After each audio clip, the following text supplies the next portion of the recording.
Hello बच्चों, dream गोल class में आपका स्वागत है। और आज की वीडियो में हम सीखेंगे बच्चों समबाहु त्रिभुज का क्षेत्रफल ज्ञात करना। तो बच्चों, सबसे पहले हम जानते हैं कि समबाहु त्रिभुज क्या कहलाता है।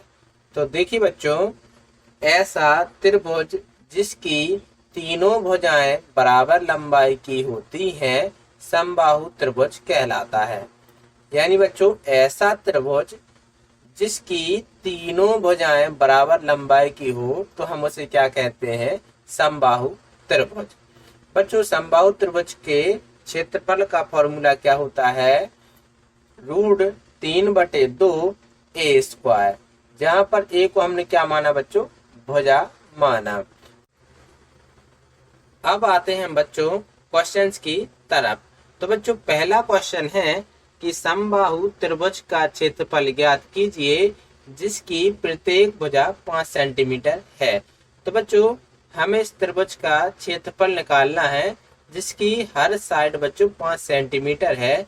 तो बच्चों, हम जानते हैं कि समबाहु त्रिभुज का फॉर्मूला क्या होता है। तो समबाहु त्रिभुज का क्षेत्रफल फॉर्मूला होता है √3/2 मल्टीप्लाई भुजा का स्क्वायर। तो यहाँ पर हम रख देंगे मान √3/2 और भुजा क्या है बच्चों? 5 है। तो 5 का स्क्वायर, 5 का स्क्वायर होता है 25। कितना होता है? 25। तो हम लिख लेंगे 25 √3/2 और सेंटीमीटर स्क्वायर। तो ये हमारा बच्चों यहाँ पर समबाहु त्रिभुज का क्षेत्रफल आ जाएगा इस तरीके से। इसके बाद हम आते हैं अगले क्वेश्चन पर।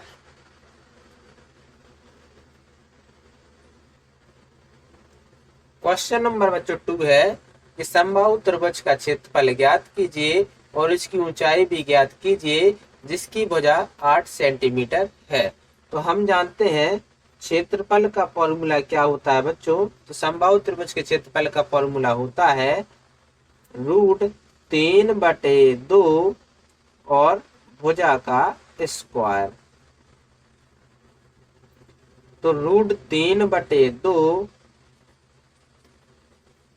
8 का स्क्वायर, क्योंकि भुजा कितनी है बच्चों? 8 सेंटीमीटर। तो ये कितना आ जाएगा? 8 का स्क्वायर करिए तो ये आता है 64। 8 8 64 बटे 2 √3। 2 से 64 चला जाएगा बच्चों 32 बार। कितनी बार? 32 बार। तो एरिया कितना आएगा बच्चों? तो एरिया आएगा 32 √3 सेंटीमीटर स्क्वायर हमारा एरिया आ जाएगा। अब हमें निकालना है इसके बाद ऊंचाई। तो ऊंचाई कैसे निकलेगी बच्चों? तो ऊंचाई का फॉर्मूला होता है √3/2 मल्टीप्लाई भुजा। तो √3/2 मल्टीप्लाई भुजा कितनी है? 8 सेंटीमीटर। तो 2 चौके 8। तो भुजा यहाँ पर क्या निकली? 4√3 सेंटीमीटर हमारी ऊंचाई आ जाएगी। ऊंचाई मतलब बच्चों यहाँ से लेकर बेस तक की ऊंचाई, यानी शीर्ष से डाला गया लंब, शीर्ष लंब, या हम इसको ऊंचाई बोलते हैं, मध्यकाई बोलते हैं समबाहु में। तो इसकी लंबाई क्या निकली? 4√3 इसकी ऊंचाई होगी। तो आई होप बच्चों आपको ये वीडियो अच्छी लगी होगी। तो प्लीज लाइक एंड सब्सक्राइब करना ना भूलें। Thank you.